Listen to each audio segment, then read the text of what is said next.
BC assessment notices came out this month. And every year when that happens, I see the same confusion from buyers and sellers across Vancouver Island. People start questioning prices, questioning deals, and decisions based on that number that isn't actually meant to guide any of that stuff. It's not a sale price, well, history sale price, but not a current sale price. If you looked at your assessment and thought, does this mean my home is worth more? Or am I about to overpay? This video is for you. By the way, if you haven't met me, I'm Robert with Robert Nixon Personal Real Estate Corporation. If you live on Vancouver Island and in Campbell River and want straightforward talk about how this market actually works, make sure you're liked and subscribe below. And that's exactly what we do here. Assessments come out once a year, and almost immediately I start hearing things like, does this mean my home is worth more? Or does this mean I'm overpaying? That confusion usually comes from assumption that BC assessment plays a role in real estate pricing. It doesn't. And in today's slower, more negotiated market, that misunderstanding matters more than ever. The core truth is that assessment is not a pricing tool. BC assessment is a mass appraisal system designed primarily for tax distribution. It used the valuation date, typically July 1st of the previous year, and broad modeling across thousands of properties. What it does do well is capture condition, renovations, views, micro-location, differences or current buyer behavior. Market value, on the other hand, is set in real time through negotiation between buyers and sellers based on what actually is happening right now. So I do get it a lot, and I mean, even I've had buyers going on past appraisals that happened years ago, and it's just not relevant to today. And if you're not getting showings, if you're not getting offers, I mean, there's only three to five things: price, condition, location, access. What's the other one? Exposure. If your agent's doing a good job getting it out there, which I like to think I do. I get lots of extra exposure compared to some agents through social media, so lots of extra people see my listings. But anyway, it's not about me, about the assessments. And yeah, like, I've had a lot of buyers, well, the assessment's low and the seller's assessment's high, and it just doesn't ring true to the comparable sales. They're not going in your house. So you could have two houses next door and one's different than the other, right? Unless you're reporting all your renovations and everything you've done and you want them to come through and increase your BC assessment so your taxes are higher or lower, or, lower would always be great because of lower taxes. But then sometimes people fear that and want theirs up because they're going to sell, but then buyers are paying more taxes on it when they buy it. But yeah, you really can't use those tools. I do have a new tool coming out if you want to shoot me a message and get on the list to get it. It is an automatic generating pricing tool. Through my brokerage, I just got access to, so I can actually send you listing updates and you keep an eye on the price of your house. I'll say that with caution because it is not going inside. It is not seeing everything. They're pulling sold comparables on the market, which is important. Similar houses, similar areas. They are pulling some information from municipalities, not all that show renovations and permits and stuff, which is good, but it's not going to give you the full picture. So it will be accurate. I haven't used it a lot. I'm a little bit skeptical to some sense because I've used a lot of AI tools that are off. But with that said, I'll test it out and keep in mind when you get it, it's not perfect, but it shows what is happening in the market based on similar homes to yours. But then one home could be way nicer than yours, or yours could be way nicer, yours could be worth more. So it's still going to have some variables where you need that professional opinion when you go to sell, but at least you can watch and know what pricing's doing and know how much your house has gone up or gone down or increased over the 10 years or whatever, right? Anyways, so yeah, if you want to know about that, shoot me a message.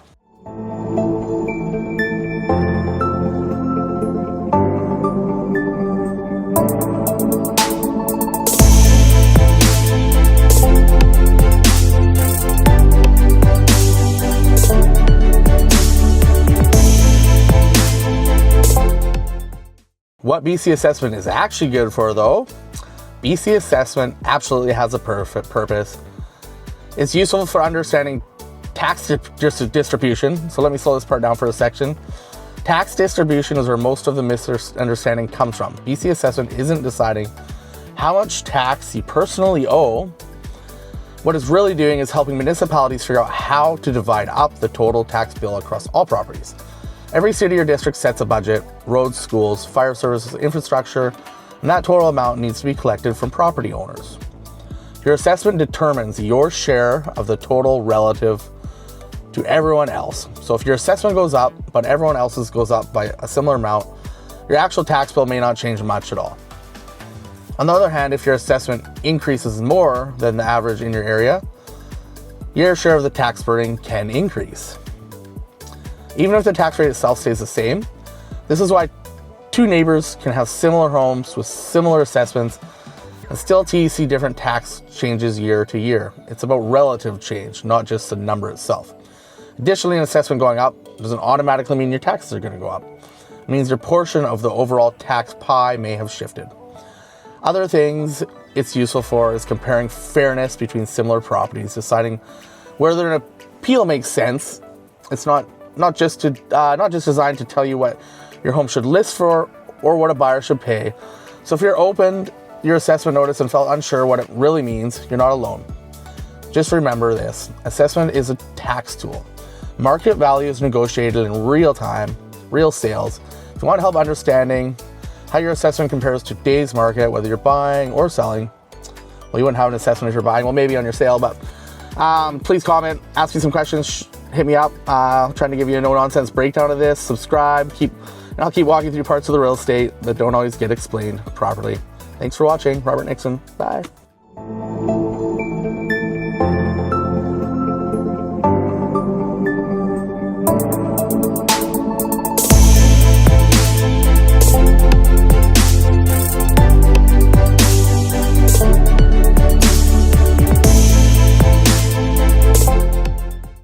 Why assessments feel so out of sync right now.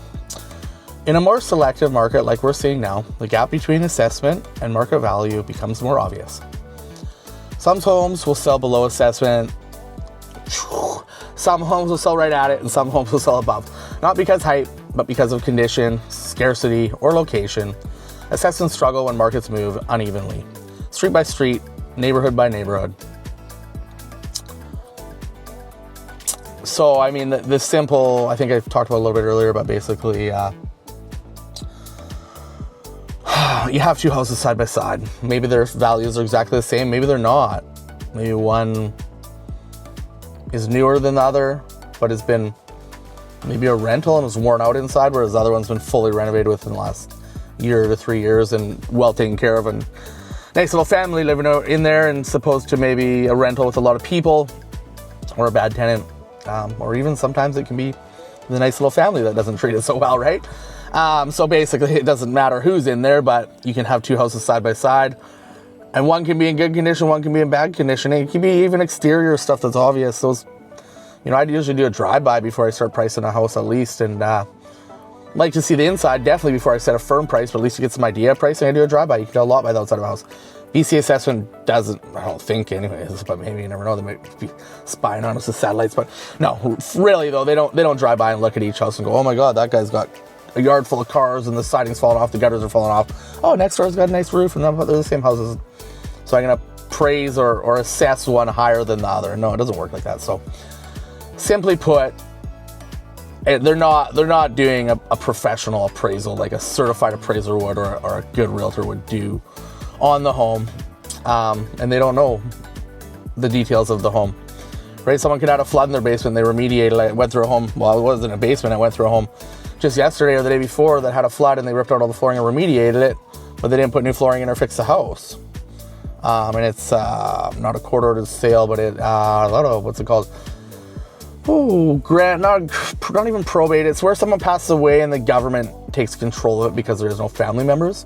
You only submit offers every Tuesdays, blah, blah, blah. But yeah, in those circumstances, right, you're never going to know the home next door. Actually, there's a home across the street that was in rough shape too. I looked at right there. But yeah, the home maybe up the street is in excellent condition, and it's going to be priced way differently, right?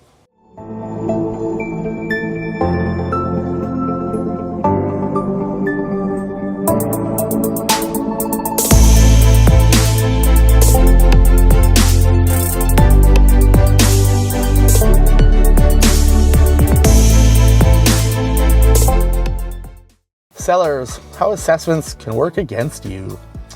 This is where I'll be direct. Using assessments as a justification for a list price is 100% not one of the fastest, or is one of the fastest ways to misread the market. Buyers today are patient. They negotiate. They walk away. Homes priced because of assessment instead of recent comparable sales often sit, and sitting is what actually weakens your position. Or maybe you don't even get a showing. That is not good. So yeah, like I've had listings for sure where you told them if you want to get it sold fast, it needs to be priced here. That number didn't work for them. They were wanting me to list it as fast as I can, market as hard as I can, get everything done under the gun, and then wonder why they have no showings, right? And the only thing I can do is give them advice. I've said no to listings where our values or my advice versus their expectations just didn't align. Like whether I was higher, they were higher, my expectations, their values, whatever they were. I've said no to listings where it just like you could tell it was going to be, the trust wasn't there to give them the advice that was needed. And I've taken listings where I don't know if it's the trust that isn't there, but the belief isn't there of the ability to get it sold for what it needs to be sold for. And they want more money. And, you know, you have no showings, or you get showings and no offers, and maybe they want to increase the price when they should be decreasing the price, and there's no motivation. So it's just one of those things. And, you know, I've walked into people's houses as well where they went about one on BC assessment, but then once you show them the comparable sales for the same properties, they realize that, you know, BC assessment isn't a clear pricing tool. And I mean, maybe sometimes you got to go show someone one of these houses. I've never actually had to do that. I don't think I've offered it, but like, hey, let's go look at one. Let's look at this comparable. Let's see it so you can believe it, right? It hasn't sold. Maybe it's nicer than yours. Maybe it's not. And I mean, the best case scenario is someone's like, oh, I think my house is worth this, whether it's BC assessment based or opinion based on whatever other factors. And you can come in and go, no, actually, I think it's worth this, and you can sell it for more than they expect. I love doing that, but unfortunately, most of the time, that's not the case. People usually want too much money. And I'd be honest, I wouldn't say I overprice homes, but I definitely did in the beginning. But I think like 70 to 80% of the time, a home maybe is priced a little too high where it has to be adjusted, but you're better off too high than too low. It's really hard to price too low, I think. But, you know, to come down a couple times is okay. But if you're way up there and you're just letting it sit in the market, become stale, buyers get these preconceived opinions that there's something wrong with it. Why didn't anyone else buy it? What's going on? They get negative about that stuff when they see it on the market for a year or 2 years or 6 months or 3 months, depending on the value of the home. And then some homes, like, I mean, there's some homes where I tell, like, I'm honest with my clients. I mean, look, we're listing this place. It's in this price home. Only 6 have sold in the last 2 years or something, and over that price point, or 12 or whatever it was. And I'm like, you know, expect it could be a year and a half for this home to sell, unless you price really aggressively. But yeah, so BC assessments definitely aren't always a reflection. You want a professional market evaluation, and I've recommended to people, well, let's pay the $500 to $700. I mean, I'd probably want them to pay it maybe, but maybe I'd pay some of it back if it was like we were going to list it and everything was moving forward on a proper price. But I definitely wouldn't be paying for it if they wanted to overprice it and not do anything, and still overprice it after a professional appraiser went through, certified appraiser, right? They pull all the same data as us. I think they have different ways of doing their appraisals as well. Depends insurance costs to rebuild, or if it's just a market value. But the reality is, a lot of appraisers that we meet that go through homes, they're like, hey, Robert, what's the contract price? And I mean, I don't think we're not allowed to tell them or send them. I most request the contract. And some don't. Some appraisals come in low. Some appraisals are really negative. I've seen them chase buyers out of the market saying it's going to crash, and that buyer was going to buy a duplex, and then now they're not even in the market because they got priced out of it, right?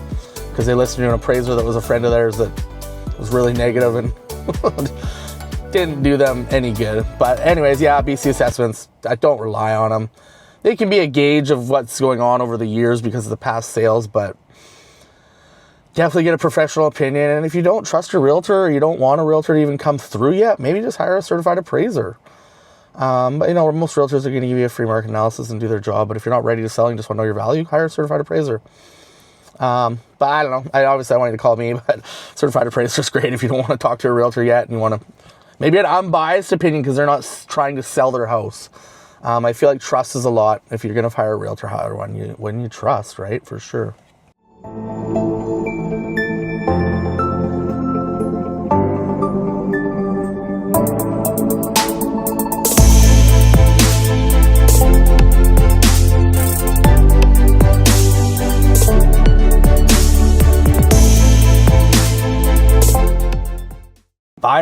how BC assessment can mislead you. Buyers can get tripped up too. I hear the assessment is lower, so I must be overpaying. But assessments don't reflect today's negotiated prices, current inventory levels, or what similar homes are actually closing for in parts of Vancouver Island and where supply is still limited. Relying too heavily on BC assessments can cause buyers to hesitate and sometimes miss solid opportunities. Yeah, you don't want to do that. So you look at the assessment, maybe you walk or don't offer on a property, and you realize later that now a property that nice for that price isn't around, and you're settling as the market maybe goes up or inventory goes down, and there's just not a home that compares. So you have to take what's out there in that market. So I think that's where it's important. Again, have a trusted realtor if you need to pull some comparables and actually look at what other stuff is selling for. And I mean, like I find with the internet and stuff too now, people like see a home that they want, so they're looking at less homes. But I always try to tell people, like, if we're gonna go look at this one home, let's look at a couple in that same sort of area or neighborhood or price point, because the worst thing that can happen is you can look at the one home that is the perfect home because you look at all the homes online, but you don't see it once you're in there because you're like, oh, it's not as nice as it was online because the realtor presented it well, but we didn't look at the other ones down the road. Or, I mean, the realtor didn't present it well and it's nicer, but you don't see the value that you thought you did online, but you're comparing to everything else online. So you need to see them all in person, not them all, but a couple in person, so you can actually have something to gauge against in person versus online. Professional editing and, pictures of the perfect places of the home, not the messy, whatever it is, not the damage that they avoided a picture of or whatever, or so I think that's important that you see a couple places and compare, and don't walk on your dream home, the perfect place, because online it was perfect but you didn't have anything to compare about. So then you walk away and you come back, start looking at homes again, and you realize that home was maybe the home for you. And it has worked both ways, where you end up finding a better home for sure. I've seen deals collapse for good reasons on inspections and stuff, where it's like they felt bad for me, and I'm like, no, like that one had to go, right? And let's find you another one. Usually you can negotiate inspection issues, but sometimes it's just like, no, that thing was, I didn't realize it when we went through, and it happens. That's why I get inspections, and they didn't realize it, and it had to go, right? But yeah, definitely important things to consider.